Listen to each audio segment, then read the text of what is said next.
Thanks so much.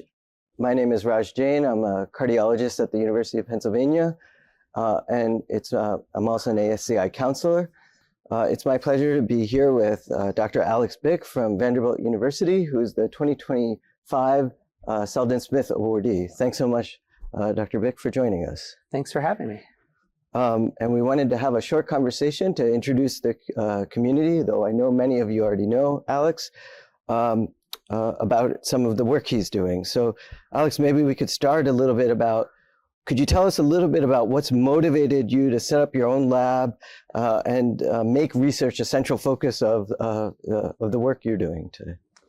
So as an undergraduate, I studied bioengineering, and I think that gave me perhaps a bit more of a quantitative perspective on life. And as I got into medical school, doing clinical rotations, I looked around and saw the incredible impact that we were having as physicians on the lives of our patients, and then thought about it a little bit quantitatively and said, let's say I'm a phenomenally successful physician, I might be able to have an impact on, say, thousands of patients.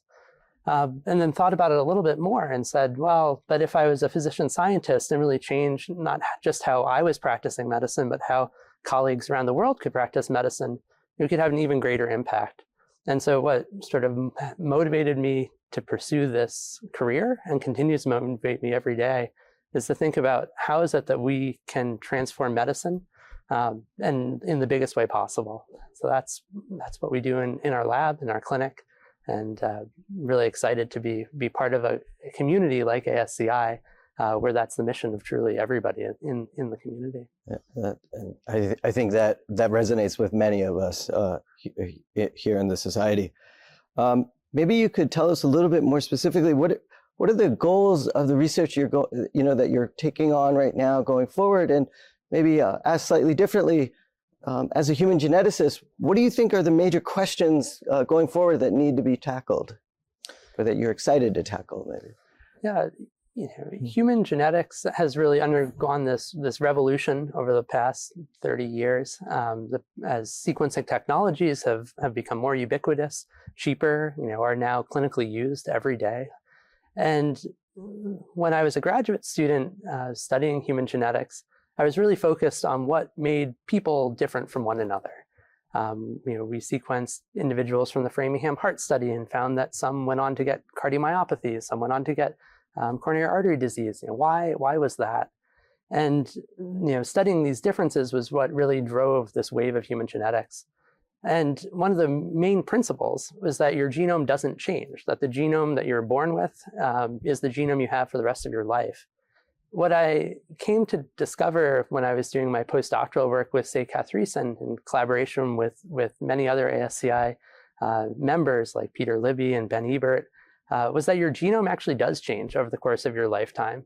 And that not only do we have differences between people in their genomes, but actually inside every single cell in our body, our genomes are slightly different. And this sort of new dimension, this new complexity is what's been really a key focus of my group since we started 5 years ago and continues to be. And so we discovered that people have mutations in their blood that they're not born with. And these mutations cause not only diseases like cancer, but also contribute to heart disease and other diseases of inflammation in really sort of strange and surprising ways. And so that's where we've been. Where are we going? I think there's two different directions. One is that we've studied blood because we have 1 million blood genomes to study. If all of the biobanks in the world were collecting cheek swabs, we would perhaps know a lot more about the oral epithelium. But we've developed tools along the way to study blood that we are now able to take into many different systems in the body. And from the early things we've observed, just like the blood, there are these different mutations in every dividing cell type. And so understanding these mutations, understanding what they do, is really exciting. But it's not just enough to understand. Our goal, as physician scientists, is really to make an impact. And one of the things that's been just absolutely incredible for me as an early career physician scientist is seeing how quickly that can happen. So this process of these mutant blood cells was something that was really first described 2014, about 10 years ago.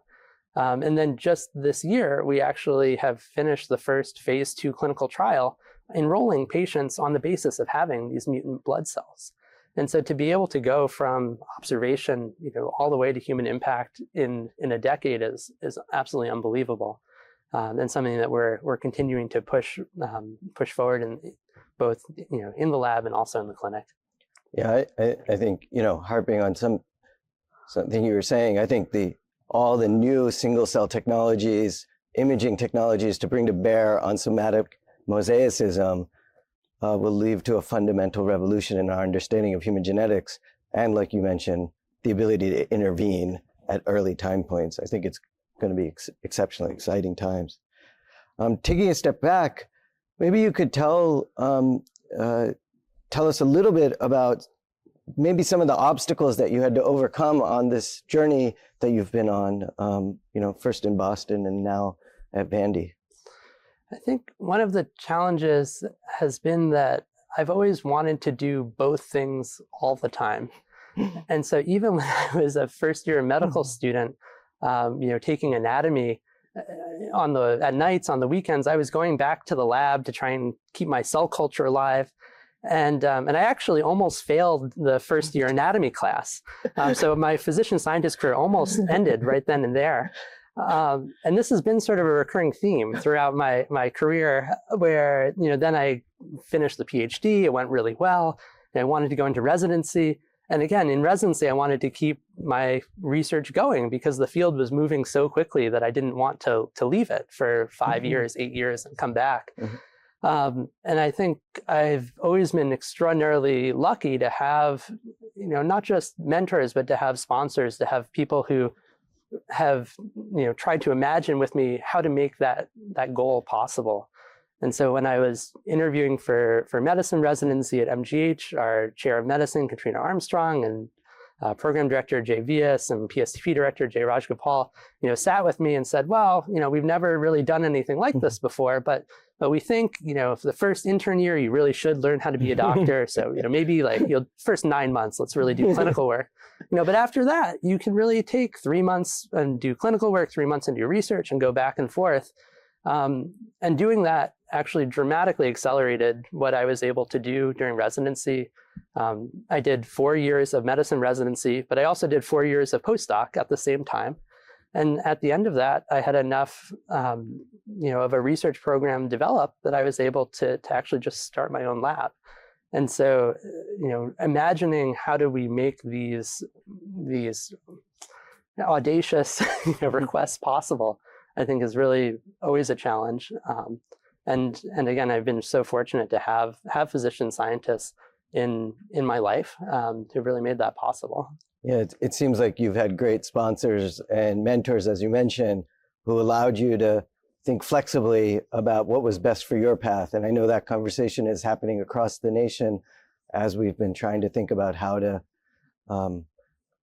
decrease the time necessary for training and things like that. So maybe there's lessons to be learned from your own personal story that could be applied to many. You were recently named to be director of genomic medicine at Vanderbilt. Maybe you could talk about a little bit how you balance the demands for running a really successful research lab, and that's an understatement, and also spending time in clinic and I imagine now administrative responsibilities as well. Yeah, I guess as a trainee, we had lots of great luminaries come and talk about, how they balance their research and their clinical work. And I imagine like that would be really challenging. But then we had 3 children, and my wife is a neurosurgeon. And so that makes me actually the very flexible spouse in the family. And so, I feel like in some days I wake up in the morning and the challenge of balancing of being a physician and a scientist pales in comparison to the challenge of being a dad and getting the kids to all of their after school activities.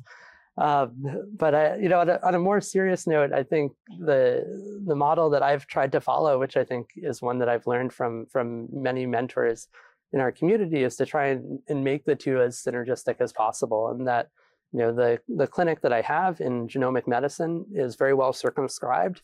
People generally don't have after-hour emergencies. Their genome might change, but it doesn't change that much or that quickly. And being in adult medicine and adult genetics, it really is a lot.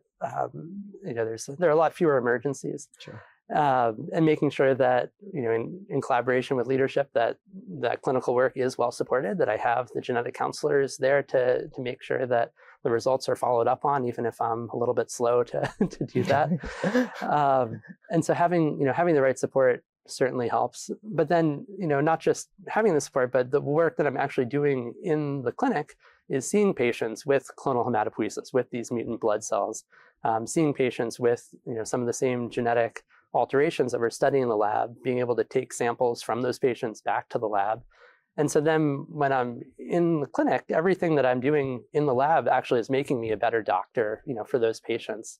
And I'm certainly nowhere near as good a doctor as I was at the end of residency in terms of being a general internist. But for the work that I do, I think that I do a good enough job, at least, for the patients that I care for. And then administratively now, when I had the opportunity to take on leading genetics in the Department of Medicine at Vanderbilt, it was really the same motivation. It was, how do we take what we're learning in our research lab and make sure that all of our adult medicine patients are really benefiting from personalized medicine. And so the opportunity to have that seat at the table alongside all the other division directors in the department and institutionally now, with leadership of our biobank, and make sure that what we're doing is benefiting all of our patients as quickly as possible has been really exciting. Maybe one final question, and you've been fortunate to have many mentors, supporters, sponsors along the way, and still do, obviously. How do you think we can? How can we best encourage and support young physician scientists? I notice you have multiple MD, PhD students in your lab, multiple fellows in your lab at differing stages. How do you? Maybe you could share a few words on that. I think, just like we're trying to make the care of all of our patients personal, we also have to think as, the senior leaders of American, biomedical research about how can we take each individual and make their pathway work the best for them. I mean, I mentioned earlier how, in residency, they created a pathway that didn't exist before at MGH for me to do. And subsequently, they've had others who have been interested in it. Not everyone, this is not the best way for, and the only way, but just to have the imagination that things can be different and that we can take, what one of our trainees is telling us they want to do and make that possible is really, I think, a unique opportunity, for all of us. And then to study that variation. We're all scientists after all. And so if we create an individualized pathway, can we say, is that reproducible? Were the outcomes any different? Yeah. And obviously that is a really hard challenge, but I think one that we're all up to. Well, thank you so much, Alex, for joining us and sharing some of these great thoughts. And congratulations again on being awarded the 2025 Seldin Smith Award. Thank you. Thank you so much. Yeah.